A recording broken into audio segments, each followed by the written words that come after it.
Hi everybody, I'm Eric Kane, and welcome to our Master's Minute, where we take 1 minute to help you master your hose applications. So today I'm going to show you how to use our QuickClamp fittings for our petroleum equipment line of products.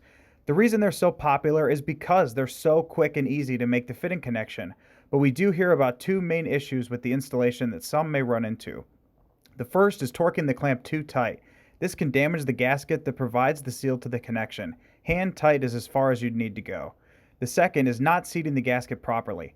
Without the gasket firmly seated in the indentation on the fitting, the connection will not seal. Make sure that it's flush. Be sure to check out the rest of our Hose Masters Minutes series and reach out to us at hosemaster.com for more information.